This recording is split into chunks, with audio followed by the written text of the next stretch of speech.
రేవంత్ రెడ్డి గారు విసిరిన సవాల్ ఒక అసెంబ్లీకి రానటువంటి దద్దమ్మకు కనీసం నేను విసిరే సవాల్ను స్వీకరించి నువ్వు వస్తావు రైతుల గురించి మాట్లాడతావని మేము ఊహించినాం. కానీ నువ్వు అసెంబ్లీకి రావు, పరిపాలన సాగించేటప్పుడు ఫామ్ హౌస్కే పరిమితమైనవు, లేకపోతే ప్రగతి భవన్కే పరిమితమైనవు, లేదు వాస్తు బాగలేదని అసెంబ్లీని మార్చే ప్రయత్నం చేసినావు, కొత్త అసెంబ్లీని కట్టినావు, కొత్త సెక్రటరియట్ని కట్టినారు. ఆ సెక్రటరియట్ కూడా వచ్చి పాలన చేయలేదు. కనీసం ఇప్పటికైనా కేటీఆర్ గారు నిన్ను పిలవలే ప్రెస్కి. నువ్వు మా ముఖ్యమంత్రి స్థాయికి తగ్గొడివి కూడా కాదు. చిల్లర మల్లర పనులు చేసుకుంటూ అమెరికాలో అక్కడ ఇక్కడ పెట్రోల్ బంకులలో పని చేసుకుంటూ నాన్నబెట్టిన ఉద్యమంలో ప్రవేశించి ఈరోజు నేను మంత్రినై నేనే అంతా అంటే నీ స్థాయి ఎంతో మా అందరికీ తెలుసు. కాబట్టి స్థాయి మరచి మా ముఖ్యమంత్రి గారు నేను వస్తున్నా అంటే నిన్ను రమ్మన్లే. ఏ కుక్కల నా కొడుకు కూడా నిన్ను రమ్మన్లే. నిన్ను మేము పరిగణించలేదు. నువ్వు ఎందుకంటే మా ముఖ్యమంత్రికి సరిపోవు. రేవంత్ రెడ్డి గారు దమ్ము ధైర్యం ఉన్న నాయకుడు. మీ సవాల్ను స్వీకరించి మీరు చేసే ప్రతి అవినీతిని అక్రమాన్ని ప్రజల ముందుంచి కాంగ్రెస్ పార్టీకి అధికారం తీసుకొచ్చి ముఖ్యమంత్రి అయినటువంటి నాయకుడు రేవంత్ రెడ్డి గారు. ఆయనతో నీ పోలిక ఏమిటాయా? మీ నాన్న బట్టిన పార్టీలో దూరి పదవులు అనుభవించి ఒక్క ఓటు కూడా నీ వల్ల రాదని తెలిసి కూడా నువ్వు రేవంత్ రెడ్డి గారితో ఛాలెంజ్ విసురుతా ఉన్నావు.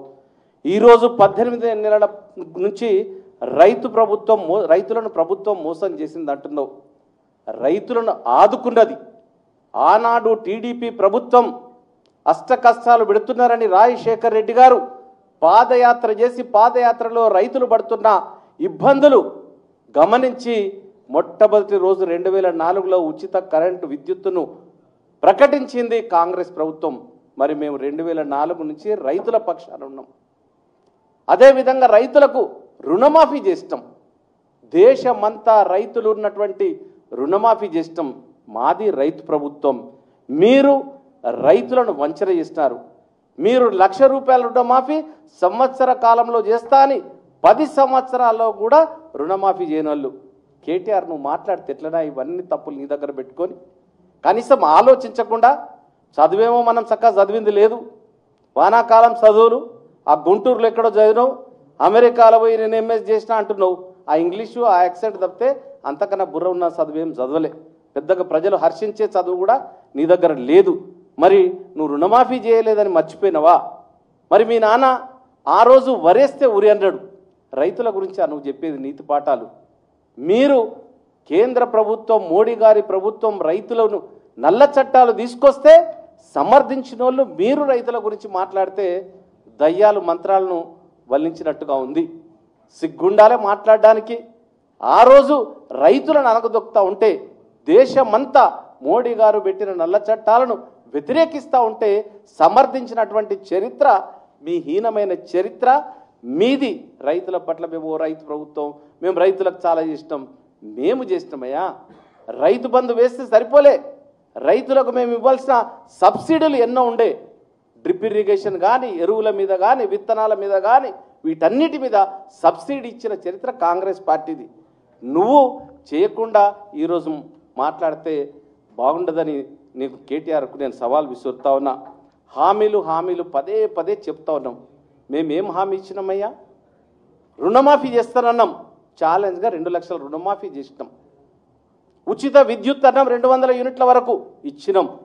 ఉచితంగా సిలిండర్కు ₹500 సబ్సిడీ ఇస్తానన్నాం, ఇచ్చినాం. ఇందిరమ్మ ఇల్లు కట్టిస్తానన్నాం, ఈరోజు కట్టిస్తూ ఉన్నాం. అదేవిధంగా నిరుద్యోగులకు ఉద్యోగాలు ఇస్తానన్నాం. సంవత్సర కాలంలో 60,000 ఉద్యోగాలను మేము ఇచ్చినాం. అరే మేము ప్రకటనలు ఇచ్చినాం, మేము అన్ని చేసినాం, మీరు ఎగ్జామ్ పెట్టి ఇచ్చినారు. మీరు ప్రకటనలు ఎప్పుడు ఇచ్చినారు?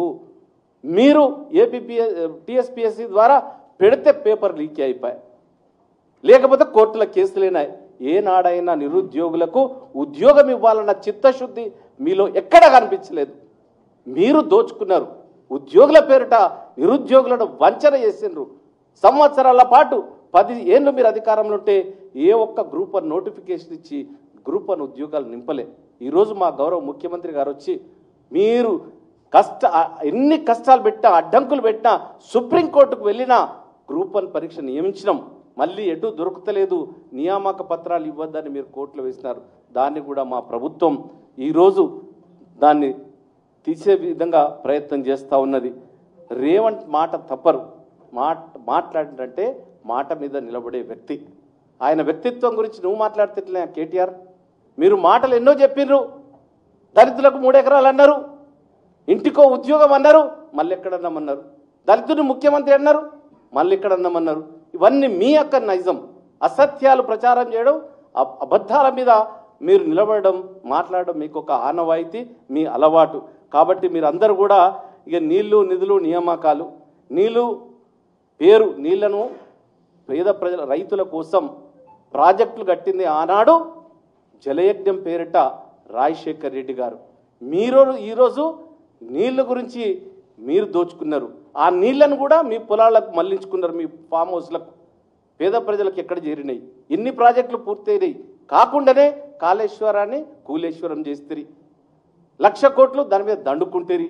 మరి ఏ ప్రాజెక్టు పూర్తయింది నీ కాలం లోపల? ఎన్ని ఎకరాలకు వచ్చింది?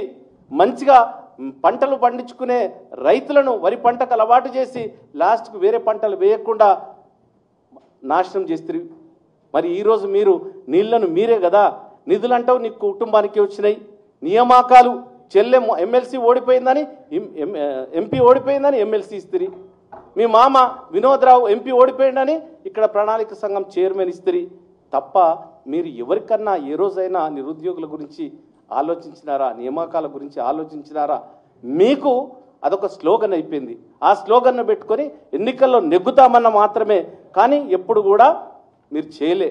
నీళ్లు రేవంత్ రెడ్డి పాలనలో నీళ్లు ఏపీకి తరలిపోతున్నాయట. సిగ్గుందా మాట్లాడడానికి? మీరే కదా సస్యశ్యామలం చేస్తా, నేను రాయలసీమని అన్నారు, లేకపోతే ఆంధ్రాకు మేము తప్పకుండా సహాయం చేస్తామన్నారు. ఇప్పుడు ఆ సమస్యలు లేవన్నారు. నిధులన్నీ మీ ఇంట్లో దోచుకున్నారు. ఇంకా ఏం మాట్లాడినా కూడా ఎరువుల బస్తాలు, ఎప్పుడు కూడా ఎరువుల బస్తాల కోసం ఎక్కడ కూడా రాలేదు. మీరు అట్టి గ్లోబల్ ప్రచారానికి పూనుకున్నారని నేను తెలియజేస్తా ఉన్నా. ఇందిరమ్మ రాజ్యం, ఇందిరమ్మ గురించి మీకేం తెలుసా? కాంగ్రెస్ పార్టీ కోసం గరీబోడు బ్రతకాలని ఆనాడు ఇందిరాగాంధీ రోటీ కపడా ఔర్ మకానని లేనోడికి ఇళ్ళనిచ్చింది, లేనోడికి భూములను పంచింది. ఇది నువ్వు పుట్టక ముందు కేటీఆర్ గారు 72లోనే ఇందిరాగాంధీ లేనోడికి నిరుపేదలైనటువంటి అందరికి కూడా భూమి ఉంటే బ్రతుకుతారని 3 ఎకరాల భూమిని ఆనాడే సాగు కోసం పట్టాలిచ్చింది. ఆ పట్టాలిచ్చిన భూములను మీరు హరితారణ్యం పేరిట లేకపోతే ఇంకేదో పేరిట వాటన్నిటిని దళితుల దగ్గర నుంచి లాక్కున్నారు. మరి ఇంట్లో లేని నిరుపేదలకు ఇందిరమ్మ ఇల్లు ఇచ్చింది. ఇది ఇందిరమ్మ రాజ్యం. పేదలకు ఉద్యోగాలు ఇచ్చింది. బ్యాంకులను జాతీయం చేసి బ్యాంకుల్లో నిరుపేదలకు రుణాలను ఇప్పించినటువంటిది ఇందిరాగాంధీ. ఇందిరాగాంధీ ప్రభుత్వం అంటే నీకు అర్థం కాక అక్కడ ఒక ఆయన కేంద్రంలో ఎమర్జెన్సీ అంటాడు. ఎమర్జెన్సీకి మించిన నిర్బంధం ఇప్పుడు తెలుస్తూ ఉన్నది. బీజేపీ హాయంలో నోటికి వచ్చిన హామీలు ఇచ్చి మాటలు తప్పినారంటున్నారు. మీరు తప్పినరు. మీరు పల్లె ప్రణాళిక అన్నారు, బడిబాట అన్నారు, ఇంకా ఎన్ని వాగ్దానాలు చేయాలో, ఇంటికో ఉద్యోగం అన్నారు. కాబట్టి ఇవన్నీ మర్చిపోయి 6 గ్యారంటీలు తప్పకుండా ఇప్పటికే నెరవేరుస్తూ ఉన్నాం, నెరవేర్చినాం. ఇంకా కొత్త గ్యారంటీలను కూడా పట్టుకొస్తాం. ప్రజలకు డెఫినెట్గా సంవత్సరం లోపలనే మేము ఎన్నో చేస్తాం, ఇంకా చేసేది తప్పకుండా ఉన్నది. ఈ యొక్క తెలంగాణను బంగారు తెలంగాణ, వజ్రాల తెలంగాణ తయారు చేయడానికి మా ముఖ్యమంత్రికి ఉన్నారు. నోటికి వచ్చినట్టు కేటీఆర్ మాట్లాడితే ఊరుకునేది లేదు. ఆ నాలుక మమ్మల్ని కోసుడు కాదు, మొండి రంభంతో నీ నాలుకనే కోసి ఉప్పు కారం అద్ది పెడతామని తెలియజేస్తూ సెలవు తీసుకుంటాం.